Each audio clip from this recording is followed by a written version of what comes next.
women have got this habit of partnering with their kids I to know. break the rules of their father. And I know why. It's because you feel for your child and they manipulate your that feelings motherly somehow. love. Yes. And they try to get you to do their will, those bully to sweet things. Yeah. But then a wife is supposed to be on the father's one. No, you stay on the Every father's time. thing. And me, I make it very clear. Yes. What daddy has said Is daddy what it has is. said. Hi, welcome back to our podcast, Glory in Family. Yeah. Glory in Family. You're most welcome. So last time we were talking about what? The roles. The roles of each and every one. But before we continue, let us first introduce ourselves. My name is Lydian Natale Jones. My name is Mary Angela Chezida. Yes. Thank you for coming, for joining us, for watching, for clicking that. Yes. So we are still going to continue with the roles of each and every one in the family. I mean the titles, father, mother, and children. We are going to continue with that. Last time when we were speaking about the roles, we only spoke about the identity part, the authority part, power. Then we spoke about the vision of what each and every one must be doing. So this time around, we are going to talk about the other roles that a man shouldn't be doing or a woman shouldn't be doing, and what a man should be doing and a woman should be doing, and the children.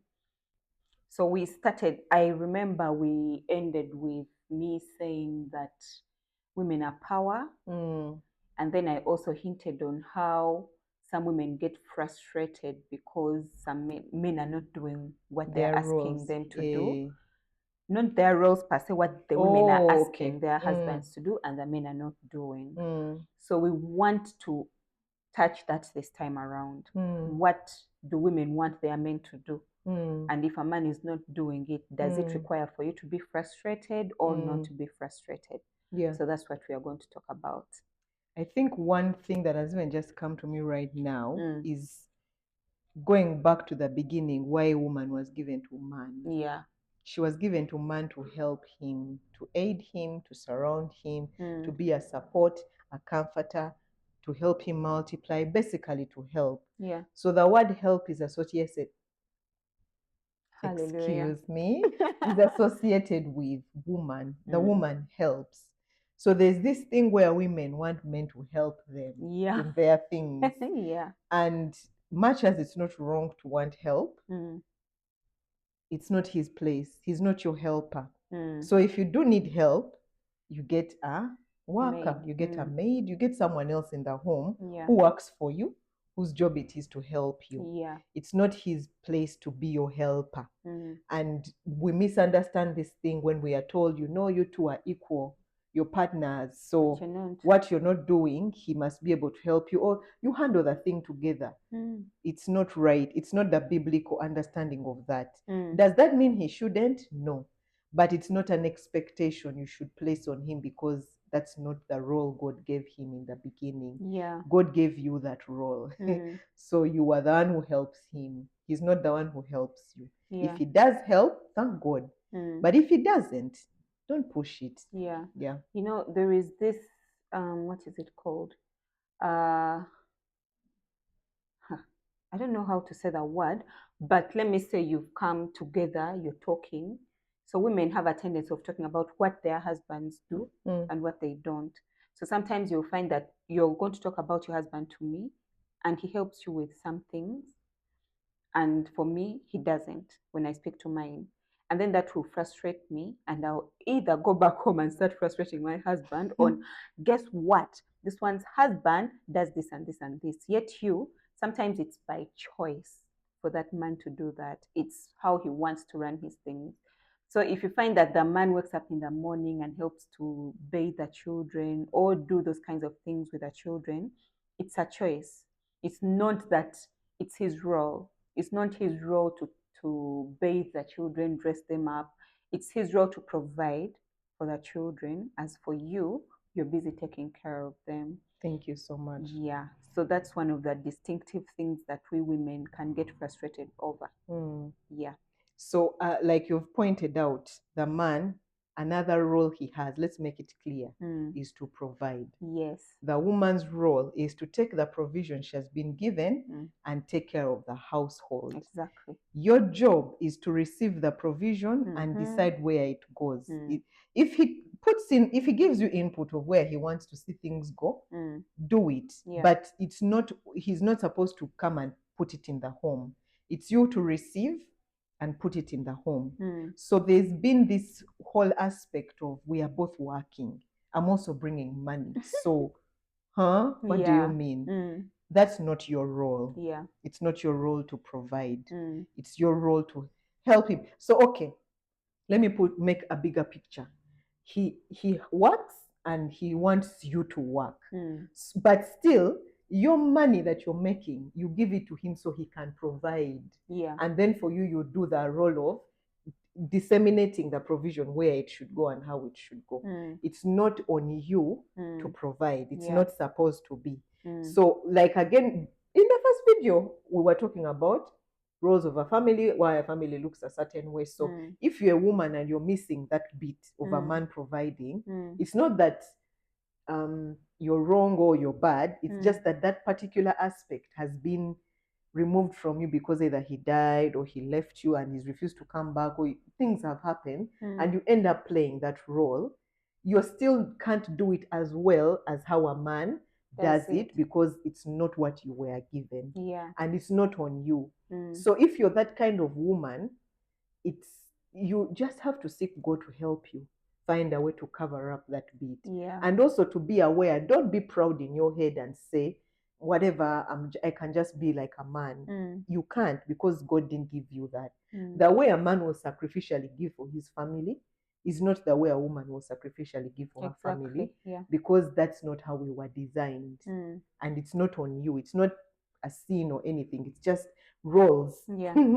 So, like, let me also give an example of you make your money. You necessarily don't give it to him, but you tell him, so this is how much I have. How do you want us to plan for it? So if he gives you that plan, then follow his plan. Because most of the time we're like, it's my money, I've worked hard for it, so I'm going to do whatever I want with it. But what if he has a debt that he wants to pay? Ask him. And then when he tells you, give it to me, I have a debt. Yet, yes, it might be a bit painful because it's not your debt, but you're helping him to pay off that debt. And by the way, if he dies, that debt is yours. Yeah, that debt is yours. Anything, you should go to Korea. So you're helping him in that way. That's also being a helpmate. Don't say that for me, every money that I work for, my husband is taking. Yes, he's taking, but that means you are helping him. It doesn't make you the provider or anything. It's because maybe his side of the bargain has failed. Yeah. But you're here to lift him up. You get, so don't think that now your husband is working you because you're giving him all your money, or he's deciding where to put the money. Most of the time for them, they are logical people. He's going to sit down and think on how to distribute the money. So when he gives it to you, don't try to hold on to it and say, next time he might not have. Yes, there is that part of where a woman should be prudent. Yes, you be prudent. Yes, keep some money for let me give this example. One day we're talking at home and talking about how, oh my God, these women, someone was saying that women are really difficult people. They can be having their money and they keep quiet. They say you're suffering and they keep quiet until they see that now you have nowhere to go, you're at the wall. Then they start, but I have this. So I told them, yes, because that's the role of a woman. Imagine if she had not kept that money. You get what I'm saying? Happen? What would you have done? So that means that she wouldn't be having, you wouldn't be having, so you're at the wall and you're not helped. But the fact that she has seen that now you really sucked your pockets and there is nothing, so she will pull out whatever she kept. So I was telling them it's not bad for a woman to keep as long as it's not for your selfish needs. It's again to help in the family, yes, in the home, and what you're going to use it for. Because sometimes we keep it because we are too selfish. If a man doesn't have, I'll go do it myself. Yeah, that money you keep it so that you can be able to help in the future. Time when you... So that's what being a helpmate means, to be helping your man positively, not negatively. All right. Yes. Yeah, I think we shall not go too much into the provision thing because there is more with the woman, the role of a mother with the children, in that it's a woman who is a mother. Families that have man, there's no mother. Children need a mother because mothers, they nurture, they teach. It's mothers who teach, by the way, the children what needs to happen. They comfort, they lead and guide into all truth. They are patient.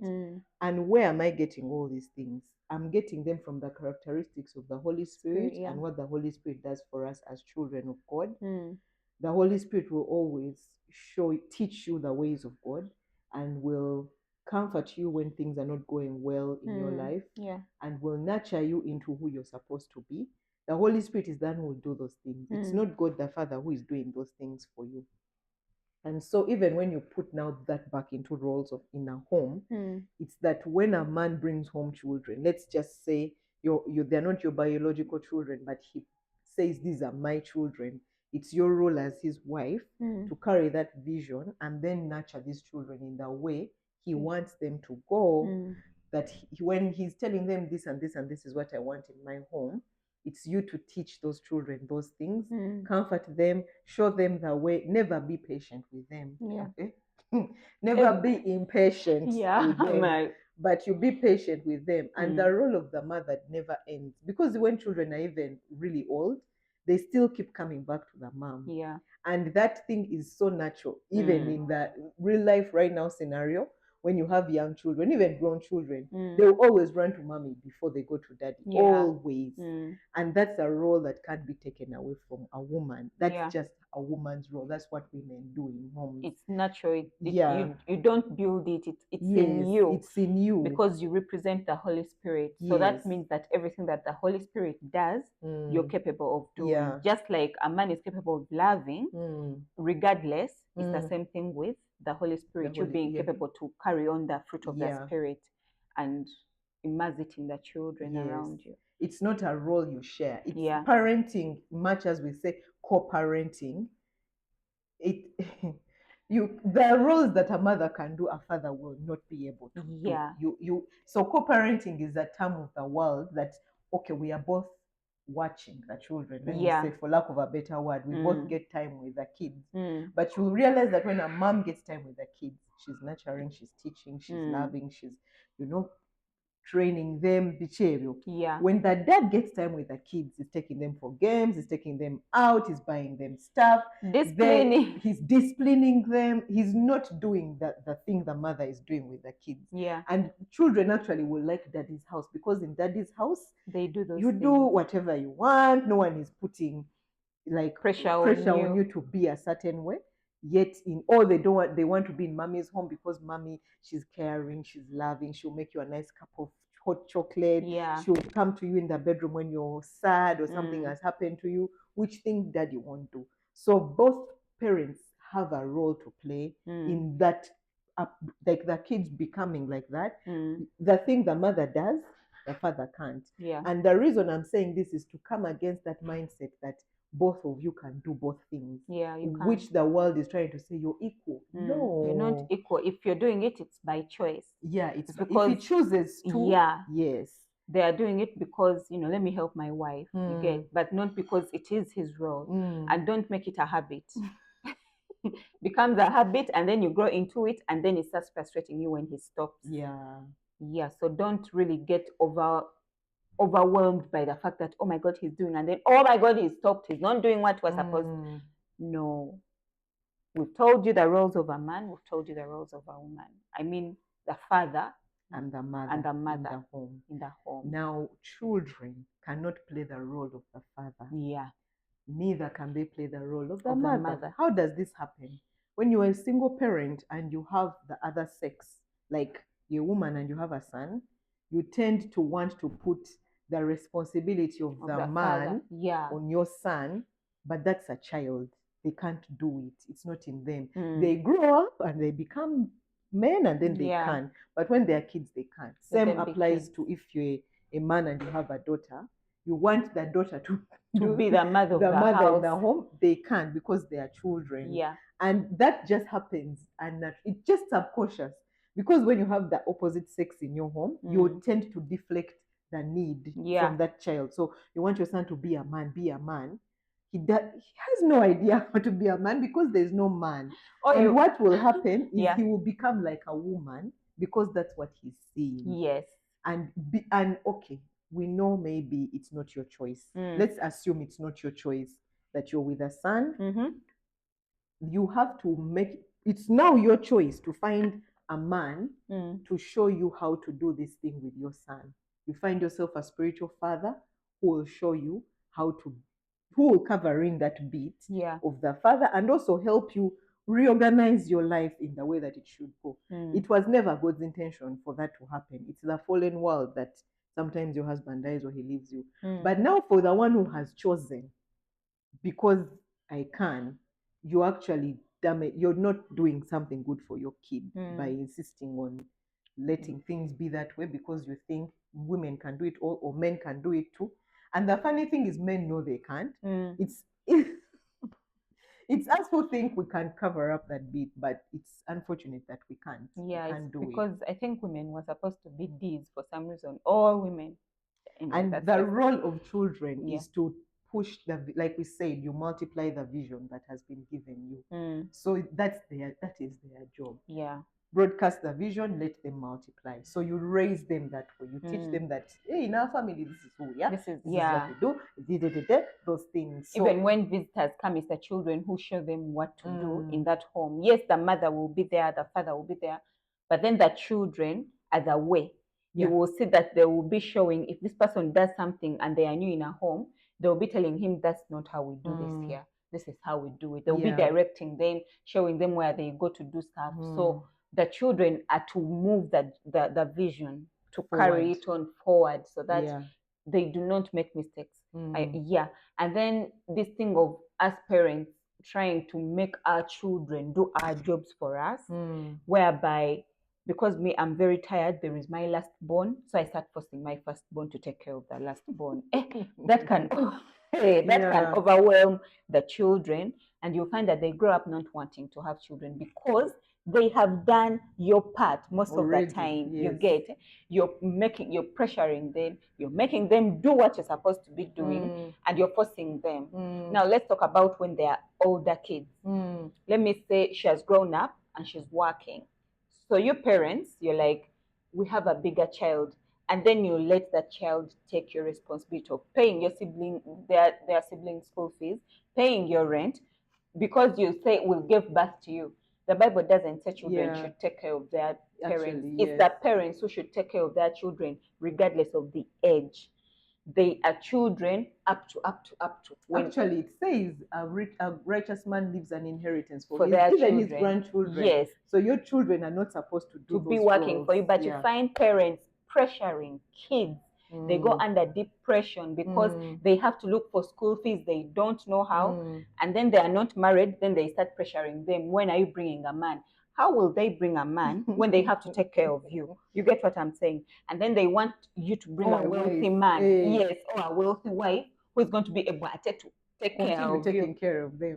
Parents, that's just crazy. Let us not put our children into our responsibilities. I do not agree with parents milking their children.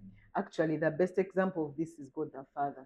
Jesus is not working hard for his own things to give his Father. Everything Jesus is going to inherit, his Father gave him already. His Father set up the kingdom and gave his Son and said, son, this will be yours. Go find yourself a wife and people who are going to do this thing with you. Yes. So the same thing has to be portrayed even on earth. That you teach your children to be children. Yes. To grow in the things of the home, not what the world is saying, and then you put in your child on pressure, like you're saying. Oh my God, you're supposed to do this. Yeah. It's the parents supposed to, I mean, we were not there when you were making your babies. So why do you want me to take care of your babies? Yeah, you've grown. Unless, of course, I see that, okay, my parents are struggling. Yes, are struggling. Let me help. And it should be your choice. Exactly. It's not something you put but then this thing of pressuring them and then calling them bad because they have not done it. Yeah. That is wrong. And finally, I want to talk about another role that a father performs in the home is setting boundaries for the home. Yes. Setting rules and boundaries. That is something men do and enforce. Yeah.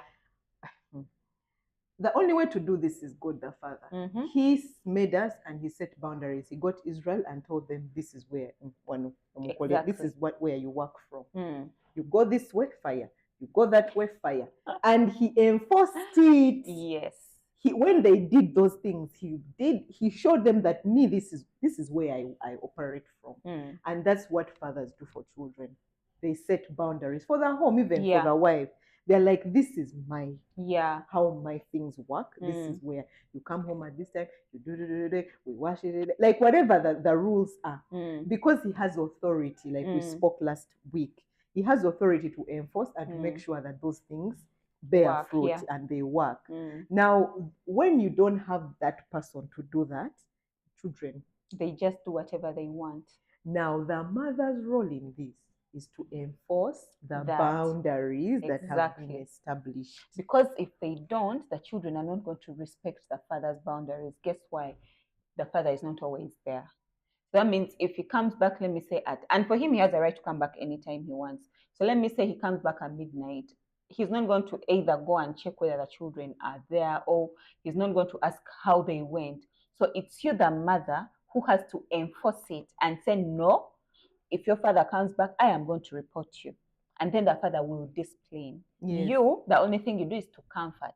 Talk to them. Tell them, Munage, next time if you do it, I'll report you. If you don't do it, well and good. Yeah. So it's that. I thank you so much for saying that, because women have got this habit of partnering with their kids. I know. To break the rules of their father. I wonder why. I know why. It's because you feel for your child. And they manipulate your that motherly love. Yes. And they try to get you to do their will, those bully to sweet things. Yeah. But then a wife is supposed to be on the father's one. No, you stay on the father's thing. And me, I make it very clear. Yes. What daddy has said is daddy what it has is. said. You're not going to manipulate, because I will get in trouble when he finds out that I helped to break. You are the bad guy, by the way, not the child. So women, the role of the mother in this is to enforce, not to partner with your kids to break the rules. Yeah. When that happens, you have children who are like this. Your children are going to go up being entitled. Go all over the place, and even they don't respect rules and authority, because you showed them that it doesn't matter. It doesn't matter. It does. Now, again, I want to always cover up for that person who doesn't have the other parents to do that. I think I've said this many times. Get what? Spiritual father. Yes. It's a spiritual father to set boundaries and to help you, because you need to draw from authority when you're enforcing. You can't enforce without authority. What is not there. Now, you who has chosen to leave authority, it's going to be very hard for you to set boundaries and enforce. Yeah. Because we are malleable women. They will convince you. By the way, and you will very give easily. In. And then you will be explaining to other people who you had sworn to, my children will never do this. That you're explaining to them. You say, now, Auntie, I'm alone. My son. Because no one was giving there to excuses, be the force. And the danger now is the devil is trying to tell everybody, everyone can play every role. So a family that has 2 women, you're missing something. A family that has 2 men, you're missing something. Yeah. I think I've talked. We've talked. Okay, you've talked more, but I hope we've really rooted it. When you feel like you have somewhere that is missing, you have any questions, you have an argument, you have a hole that is not yet filled, please feel free to ask, feel free to comment, feel free to lash out on us. We can take it and we shall get back to you. Yeah. Thank you for listening in. Bye. Bye. God bless you. Yeah.